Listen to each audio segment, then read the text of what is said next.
I used to be able to do that really good. Booyakasha. I'm an asshole. Uh, what's up, TV? What's up, TVAC? Yeah, I'm going with that. I'm calling it TVAC from now on. TV and American culture. TVAC. Um, what's up? Back again. You guys get me every other day almost. So consider yourselves lucky. I'm talking about Ali G or Da Ali G show, which I noticed from your comments, only not everyone realized like that's where Borat came from. And Bruno's got a movie too. If you guys saw Bruno, um, actually Ali G has a movie. Ali G in the house. It's pretty funny. Um, but yeah, these were Sacha Baron Cohen's original three characters. So every episode of the Ali G show has segments with each of them. Um, and this is significant for reasons that I will mention in a moment here. So it's interesting because to see your reactions to it, knowing full well who Borat is, but now getting some of the background of who Sacha Baron Cohen is and like the method to his madness, right?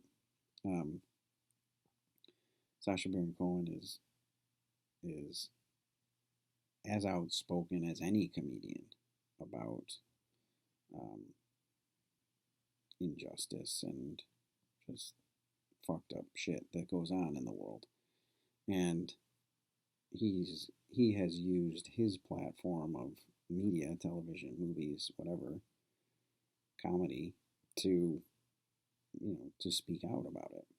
And I dare I say it's noble. I mean, he's so many different iterations, right? These three characters, and he's done movies with these characters and others. The Dictator is actually a fantastic movie that doesn't get a lot of run. Um, that was somewhat based on The Great Dictator, Charlie Chaplin movie uh, from the 40s about Hitler. That's super powerful stuff, and The Dictator draws directly from that movie. A lot of people don't know that. But then he came back with This Is America. No, This Is America. Yeah, I think that's what it was called. Showtime special, where he has all these other different characters, um, and doing the same kind of stuff. It's very provocative, like it's confrontational humor, and put it's supposed to put the establishment on edge, right? These any major institution, he kind of infiltrates with these different characters to to bombard them with different perspectives, I think, and see how they interact with those perspectives. And that all starts with the Ali G show and these three primary characters, Ali G, Bruno, and Borat. And so in class on Monday, we had a nice, well, it wasn't very nice. We had a game of why did I show this? And it was painful. No one was guessing. So I was trying to pull out what I wanted to talk about, pull it out of them. We eventually got there. Um, but the question I was asking was what thread ties those three characters together? What do they have in common? What do they share? Ali G, Borat, and Bruno. And the answer that I eventually gave them was they all represent a marginalized class, right? And so Ali G represents an urban youth, okay? Um, Certainly a marginalized class or a class of people forgotten by, you know, many of the major institutions. Um, Bruno is a homosexual European. He's from Austria, and so that's sort of a double whammy, if you will. You could argue that Ali G is a is a person of color as well. Um, but I think Jake mentioned um, he's a cultural appropriator too. So if you look at it, I think you can look at it either way. That's part of the beauty of comedy, and someone like Sacha Baron Cohen who can sort of shift through these different classes and identities is I think you could make the case either way. And I think the the point is neither point is weakened by that. If you see LEG as a person of color, or if you see him as a white person sort of appropriating a culture, the criticisms still remain. I think the same sort of criticisms remain. Not the same, but just different approaches to different topics and ideas. Um, and then Borat is, he's a foreigner, right? He's from another country, a third world country, you could argue. Um, so the thread that ties them together is their social class. For the not That's not the only thread, but that's the one that I'm choosing to sort of guide this week of classes. Talk about class, not school class, like going class, basically social class, economic class, political class, all these kinds of things, class warfare. And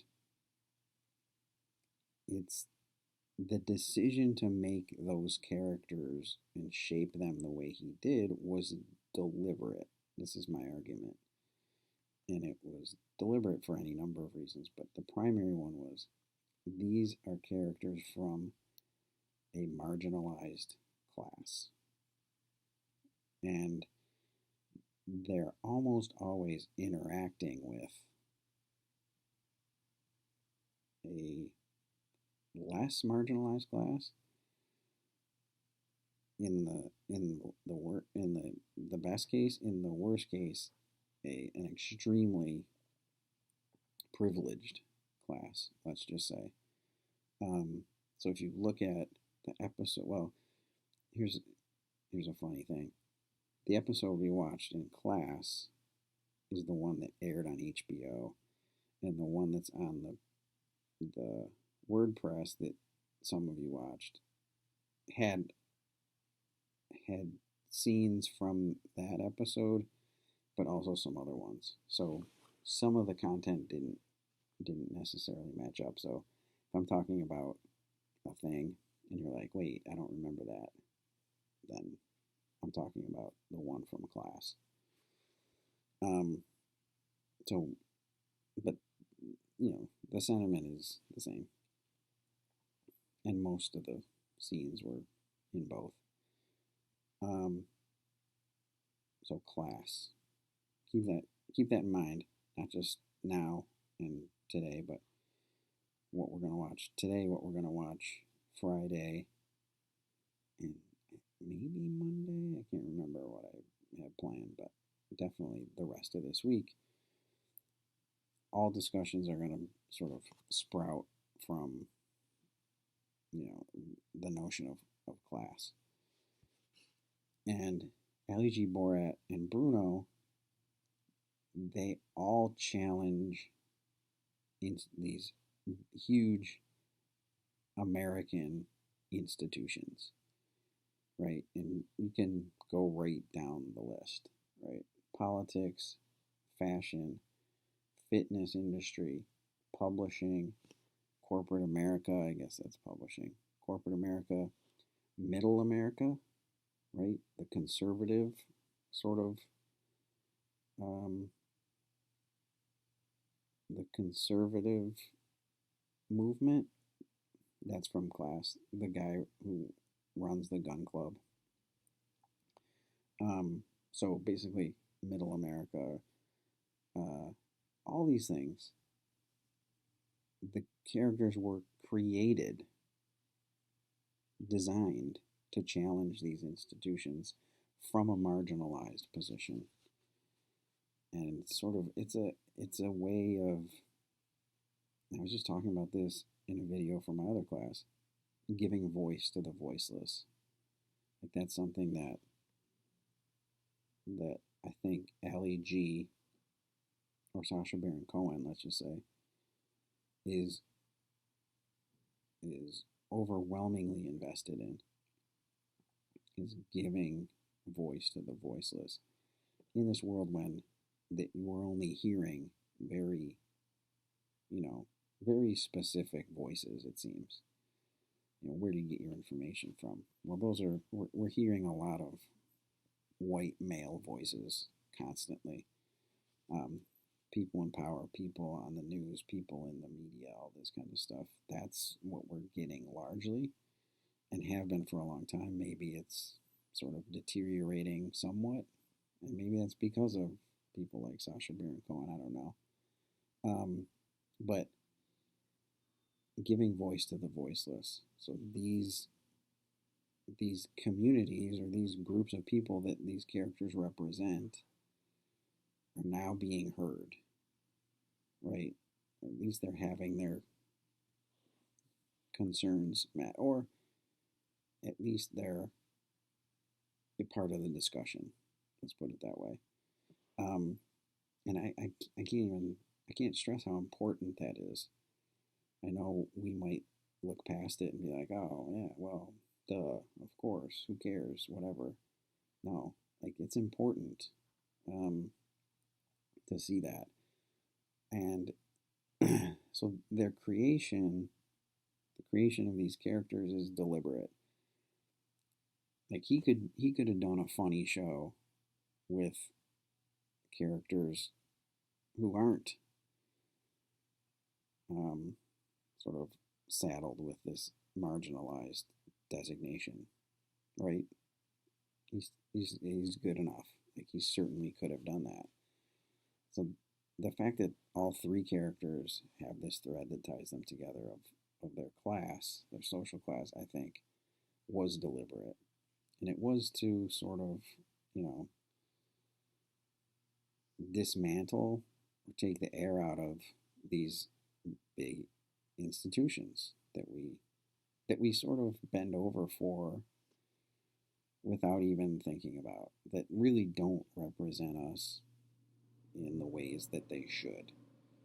I think a lot of what he does in these interviews and things like that is to be like, you know, I'll talk about this more. He really highlights the gaps, and Chris brought this up in his comment. Somehow, like Chris, where is it?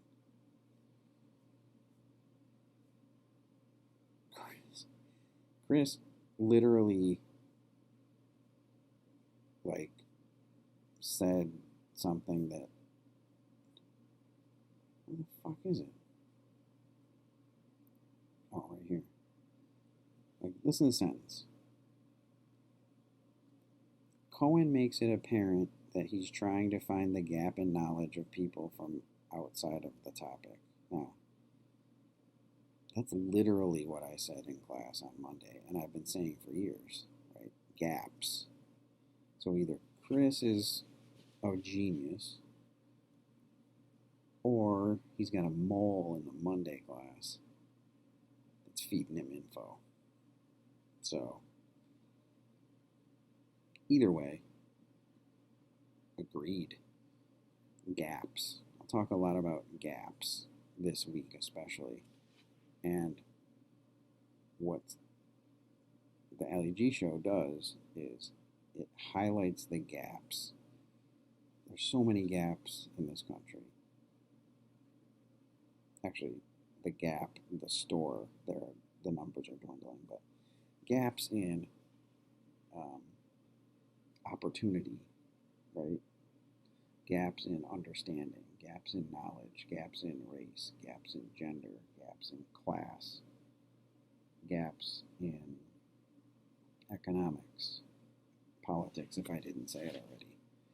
And for us to move forward as a nation, everybody, those gaps have to be closed. They just do. And what he highlights in a lot of these interviews is most specifically the gap in understanding of like just how everything works and happens. It's like you take the Ali G Newt Gingrich interview, it's just so good. Like Ali G represents an entire community of people who think similarly to him. So if that's true, and then you have Newt Gingrich making all the rules and the laws, how are we going to go anywhere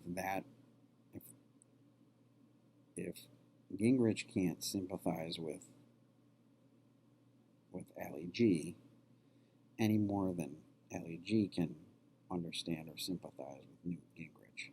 Like at some point, there has to be a move towards the middle.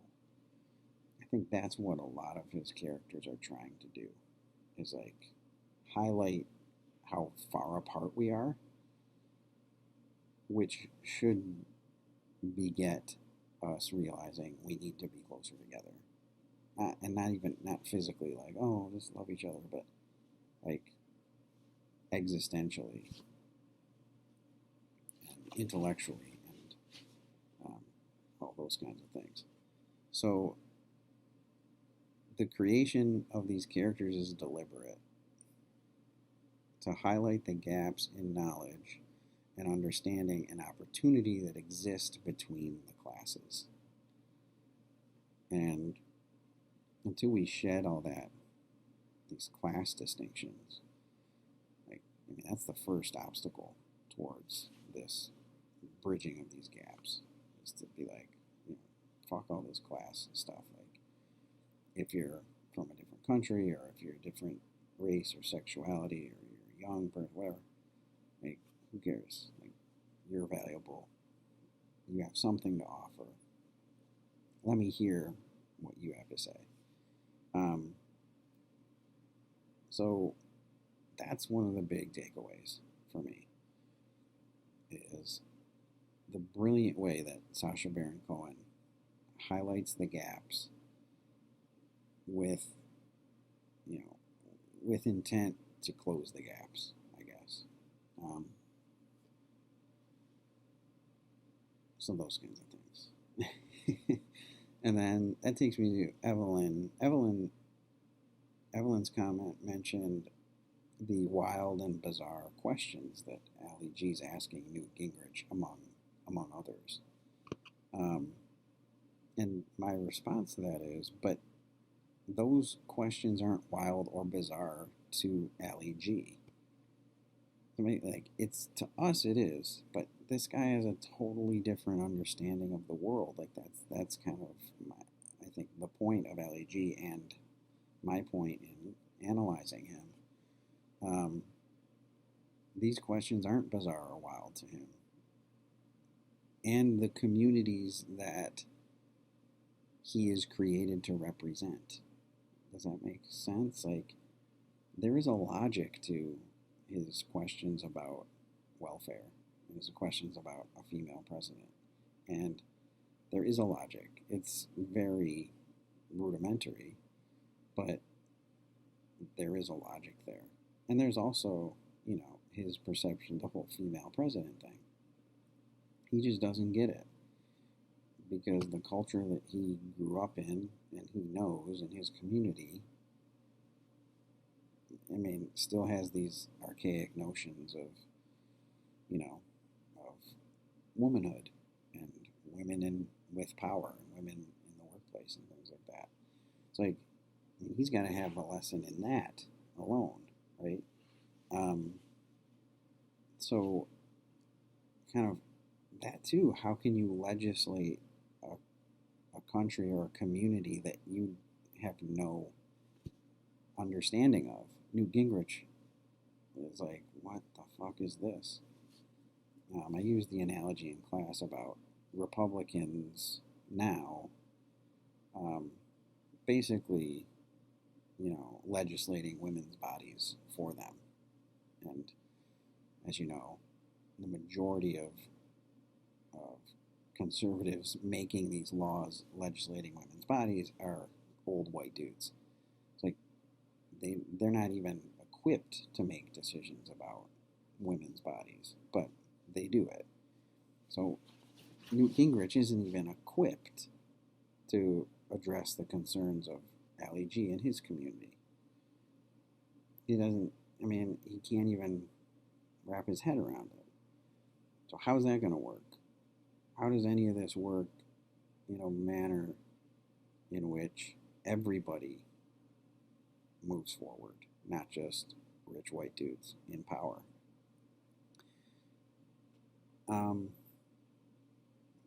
They all serve the same function, they meaning Ali G, Borat, Bruno, to expose the hypocrisy and injustices of our major institutions. I guess that's just another way of saying what I said at the beginning, right? All those big institutions that he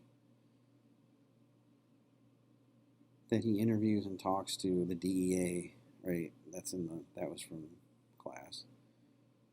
Politics, fashion, fitness, publishing, corporate America, middle America. What's that one I just said? So that's like a valuable service, I think. Again, no, I don't think anyone does it better than comedy. This thing. I don't think anything gets through to people about this stuff better than comedy does. Maybe I'm wrong, but maybe I'm biased. Jack Lynn kept using the word disconnect, which I really liked, right? And it's kind of it's probably a cooler way of saying gaps, the gaps between cultures and classes and all these kinds of things, is a more succinct way to say it is the disconnect between these realms, right? The ruling class and the lower class is one way to put it. The disconnect between them. How do we connect them? There has to be a common ground. There has to be some universal connections that we can look to. I don't know what those are, but you would think progress would be the one. But we don't seem interested in progress. Progress would be the thing.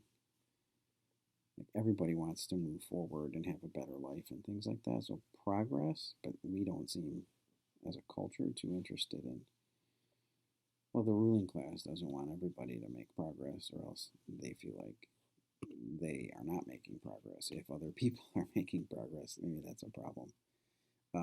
But I appreciated the use of the word disconnect. Jack, thank you. I'll probably steal that, start using that